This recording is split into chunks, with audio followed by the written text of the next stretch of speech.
Hello बच्चों, कैसे हो? बढ़िया। सब कुशल मंगल होगा ज़िंदगी में सबके। चलो, अभी तो लॉकडाउन चल रहा है ना?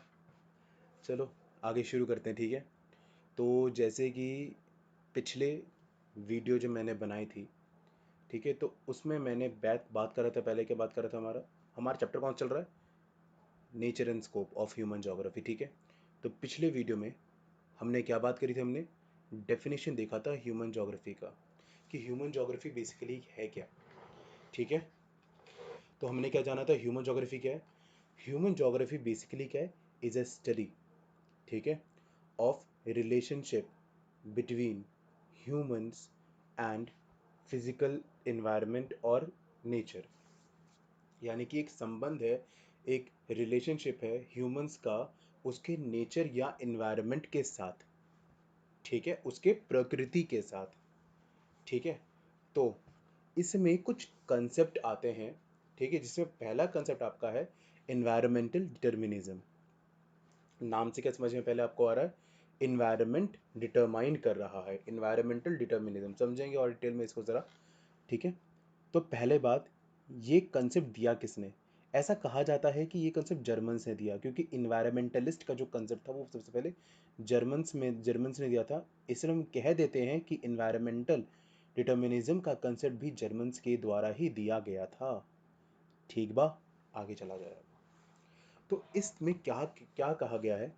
इसमें ये माना जाता है कि, क्योंकि थ्योरी है तो मानना ही सिर्फ है, ये माना जाता है कि जो एग्जिस्टेंस है ह्यूमन की, या जो उसकी सर्वाइवल है, या जो उसका बिहेवियर है, या जो उसकी ग्रोथ है, या जो उसका सस्टेनेंस है, हर एक चीज़ इन्वायरमेंट ही कंट्रोल कर रहा है। हर एक चीज़ इन्वायरमेंट ही कंट्रोल कर रहा है, ठीक है। यानी कि जो मैन है या जो ह्यूमन है वो इन्वायरमेंट की मर्जी पर है, इन्वायरमेंट की दया और कृपा पर ही जीवित है, उसकी ही दया कृपा की वजह से ज़िंदा है वो। और वो सिर्फ और सिर्फ अपनी नेसेसिटीज़ को पूरा करता है। सबसे ज़रूरी बात, वो और क्या करता है? सिर्फ अपनी ज़रूरतें पूरा कर रहा है, ठीक है। और कुछ तो बात नहीं है। जैसे क्या था, हमारे जैसे पूर्वज थे, जैसे हमारे एप्स हो गए, ये लोग करते क्या थे? ये बस क्या करते थे? अपनी ज़रूरतें पूरा करते थे, ठीक है। मारना, फिर जाके हंटिंग गैदरिंग करना, है ना? सिंपल यही बात थी, ठीक है। तो इससे बाहर वो सोच भी नहीं सकते थे, ठीक है। हो गया बात। यानी कि मैं क्या कह सकता हूँ, उनकी जो पूरी लाइफ थी, जो ह्यूमन जो लाइफ थी, वो डिपेंड किस पे थी? Is based on necessity and not freedom. ज़रूरतों पे उनकी पूरी लाइफ बेस्ड थी, है ना? ठीक बात है जी। यानी कि वो पूरी की पूरी तरह से नेचर पे बाउंड हो चुके थे, ठीक है। ये बात समझ में आई? चलो आगे चलते हैं इसमें हम लोग। यानी कि हम क्या कह सकते हैं यहाँ पर? इसका मतलब क्या है कि ह्यूमंस का, मैन का नेचुरलाइजेशन हो गया, यानी कि मैन का प्राकृतिकरण हो गया। यानी क्या मतलब है? यानी कि अब पूरी की पूरी तरह से जो ह्यूमन है वो पूरा डिपेंड किस पे हो गया है? नेचर पे ही डिपेंड हो गया है, ठीक है। बात समझ में? इसी को सीधे बात कह देते हैं कि ये जो कंसेप्ट है हमें क्या बताता है, कि it tells about the naturalisation of human by nature और इन्वायरमेंट, ठीक है। चलो आगे बढ़ा जाए। अब हम एक स्टोरी देखेंगे आदिवासी की। स्टोरीज जानना की ज़रूरी है। देखो क्या बात है, आपके बुक में भी स्टोरीज दे रखी, आदिवासी की इसी स्टोरी की बात करी गई है, क्योंकि देखो आप लोग केस स्टडी जानते रहोगे तो आप ह्यूमन जोग्राफी को ज़्यादा अच्छे से समझ पाओगे, ठीक है। बिना केस स्टडी की ह्यूमन जोग्राफी समझना थोड़ा मुश्किल रहता है, ठीक है। समझते हैं फिर ज़रा। आदिवासी की स्टोरी है, ये नहीं कि हुल्ला हुल्ला करते रहते हैं, ऐसा कुछ बात नहीं, नाचते पूछते रहते हैं, ऐसा कुछ नहीं है। थोड़ा डिटेल, थोड़ा सीरियसनेस से देखते हैं क्या बात है, ठीक है। जैसे आपको इस फिगर में दिख रही है आदिवासी, ठीक है। उनको पता है ना, उनको वो लोग कैसे दिखते हैं? ज़्यादा कुछ नहीं, सिर्फ एक देखो, लॉइन क्लोथ कहते हैं, लायन नहीं, शेर वाले चमड़ी नहीं पहनते, लॉइन, LOIN, लॉइन क्लोथ को लंगोट कहा जाता है। तो लंगोट पहने हुए हैं और हाथ में यहाँ पे इनकी एक्स रहती है, ठीक है। चलो, एक्स नहीं, एक्स, कुल्हाड़ी, ठीक है, ठीक है। चलो आगे बढ़ा जाए, ज़्यादा ही सोचने लगते हो, आगे चलो। तो ये कहानी है सेंट्रल इंडिया अबुझमाड़ रीजन की। कौन सा रीजन? अबुझमाड़, ठीक है। ये कहाँ पे पड़ते हैं? छत्तीसगढ़ में है ये आपका, ठीक है, रीजन। और यहाँ के जो जंगल है इनको पेंडा कहा जाता है, ठीक है। और पेंडा एक तरह का शिफ्टिंग कल्टीवेशन का भी नाम है। क्यों पेंडा को क्यों कहा शिफ्टिंग कल्टीवेशन? क्योंकि क्योंकि शिफ्टिंग कल्टीवेशन में क्या करते हैं, फॉरेस्ट को काटते हैं, है ना, फॉरेस्ट से ही तो हम लोग शिफ्टिंग कल्टीवेशन करते हैं ना, और फॉरेस्ट को पेंडा कह देते हैं, इसलिए हम लोग पेंडा नाम कह दिया जाता है। ठीक है, तो बेसिक और आगे की बात करते हैं हम लोग, आदिवासी करते क्या है, ये करते क्या है ये काम बताओ। जब जब जैसे कि जब फ्लावर्स या फ्रूट्स, पलाश और महुआ, जैसे कि ये पलाश का पेड़ है और ये महुआ, महुआ से दारू बनाई जाती है। ठीक है, चलो आगे बढ़ते हैं। ठीक है, जब फ्लावर्स और फ्रूट्स जो होते हैं महुआ और पलाश के, जब ये ब्लूम करते हैं, जब ये बहुत ज़्यादा, देखो यहाँ ब्लूम कर रहे हैं ना, तो ये क्या करते हैं आदिवासी, ये लोग क्या करते हैं, ये लोग इसे कलेक्ट करते हैं और इन्हें खाते हैं। ठीक है, और वो सक्लेंट लीव्स और रूट्स को भी खाते हैं। सक्लेंट लीव्स पता है क्या होती है, जिसके अंदर वाटर होता है या जिसके अंदर कोई ना कोई एक तरह से कह सकते हो सैप होता है। ठीक है, जिसे वो चूसते हैं। ठीक है, आगे चलते हैं हम लोग, और पानी पीने के लिए वो लोग क्या करते हैं, वो नदी के पास जाते हैं और नदी से पहले प्रार्थना करते हैं। ठीक है, उसकी स्पिरिट, जो जंगल की स्पिरिट से, उससे अनुमति लेते हैं, उसे परमिशन लेते हैं कि वो हमारे प्यास को बुझाए, वो उन्हें थैंक करते हैं। ठीक है, ये बात समझ में आई। अब यहाँ पे वो कुछ और कुछ कुछ स्पेशल प्लांट्स भी इकट्ठा करते हैं, जैसे कि कुचला और गज्जार, फॉरेस्ट से। क्यों? ताकि जब पूर्णिमा के दौरान ये क्या करते हैं, अलग अलग जो गांव में जो ट्रैवल जो लोग हैं उनका मेला लगता है, और वो वहां पे जाकर उसको फिर एक्सचेंज करते हैं, बार्टर सिस्टम। ठीक है, चलो अब यहाँ पे फिर क्या होता है, फिर यहाँ पे हर साल क्या करे जाते हैं, फिर थोड़े थोड़े जंगल को जलाया जाता है, किस लिए, कल्टीवेशन करने के लिए।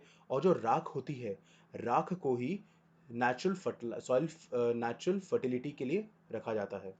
राख से क्या होती है, जिससे नेचुरल फर्टिलिटी बने रहे, है ना।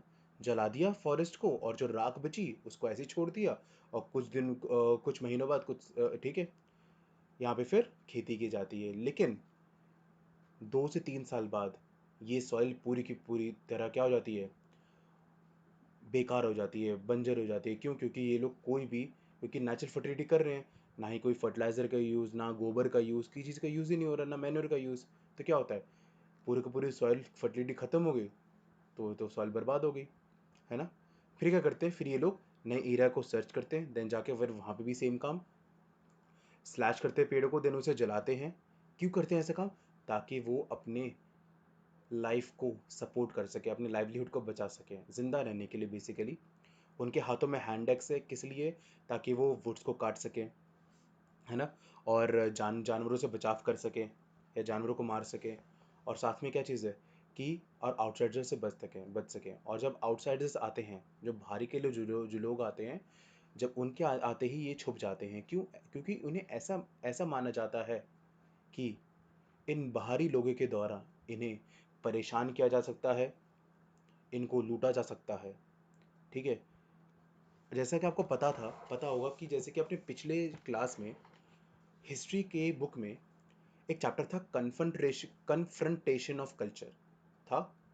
ठीक है, तो वहाँ पे क्या हुआ था कि यूरोप से जब लोग खोज करने निकले थे, तो उन्होंने जब अमेरिका की खोज करी थी, तो उन्होंने क्या करा था, वहाँ से वो जो वहाँ के जो लोग रह रहे थे, उनकी हालत पता है ना, बहुत हालत ख़राब कर दी थी वहाँ पे लोगों की। फिर तो हटा देते लोगों को। आज भी अमेरिका के अंदर कुछ ऐसे जगह हैं जहाँ पर आदिवासी लोग, वही लोग रह रहे हैं, उन्हीं के वंशज रह रहे हैं, उन्हीं के आगे डिसेंडेंट्स रह रहे हैं, जो उस समय जिनको उस समय खदेड़ा गया था। ठीक है, ठीक है, चलो आगे बढ़ते हैं अब। तो यहाँ पे, लेकिन यहाँ पे एक चीज़, कुछ बात समझने की ज़रूरी है। जैसे कि जो कुचला और जो गज्जार है, उन्हें ढूंढा नहीं जा रहा, सॉरी, उन्हें ढूंढा जा रहा है ना।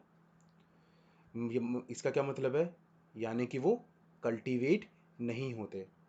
ठीक है, यानी कि वो नेचुरली मिलते हैं। ठीक है, नदी, जो नदी है, झरने से पानी जो पिया जा रहा है, वाटर सप्लाई तो नहीं हो रही ना उनके घर तक, है ना। यानी कि उसके लिए वो क्या करते हैं, स्पिरिट से अनुमति लेते हैं। महुआ और जो पलाश के जो फूलों की हमने बात करी थी, फूलों और फूलों की बात करी, जो उन्हें खाते हैं, उन्हें बेचा जिसको जाता जाता है। और और वो कब करा जाता है? जब नेचुरली उन पे आते हैं, है ना, जब नेचुरली में फूल और फल आते हैं तभी करा जाता है ऐसा काम। नेकेड बॉडी है, सिर्फ सिर्फ लॉइन क्लोथ पहनते हैं, यानी कि लंगोट लंगोट पहना हुआ है और हाथ में हैंड एक्स है रखा हुआ है, ठीक है। और इन सारी चीज़ों को देखते हुए क्या हम ये कह सकते हैं कि इनकी जो पूरी लाइफ है, इनकी जो पूरी डेली रूटीन है, वो सब कुछ नेचर ने डिटरमाइन करी हुई है? क्योंकि नेचर नेचर ने डिटरमाइन कैसे करी हुई है? क्योंकि नेचर इन्हें फल देता है, ठीक है, फूल देता है, फ्रूट देता है, क्रॉप्स देता है, वाटर देता है, सॉइल देता है, एयर देता है, बैम्बूज देता है, ठीक है, ठीक है। इसलिए जब ये सारी चीज़ें, जब नेचर उन्हें प्रोवाइड कर रहा है, तो इस तरह से वो इनके लिए बन जाती है मदर नेचर, ठीक है, मदर नेचर, ठीक है। अब यहाँ पे तो जब वो, क्योंकि इतने ज़्यादा ये स्ट्रांगली डिपेंड हो चुके हैं नेचर पे, तो इसलिए वो नेचर इनके लिए एक वर्शिप होता है, ठीक है, एक पूजा होती है उनके लिए, ठीक है, उनकी पूजा करते हैं, उनकी रिस्पेक्ट करते हैं, उन्हें कंजर्व करते हैं, ठीक है। और इस तरह से क्या होता है फिर? सैक्रेड ग्रूव्स बनते हैं फिर। सैक्रेड ग्रूव्स का क्या मतलब होता है? कुछ ऐसे जंगल की कुछ ऐसी जगह, कुछ ऐसे पैचेस जिन्हें कभी छेड़ा नहीं जाता, ठीक है। बात समझ में आई?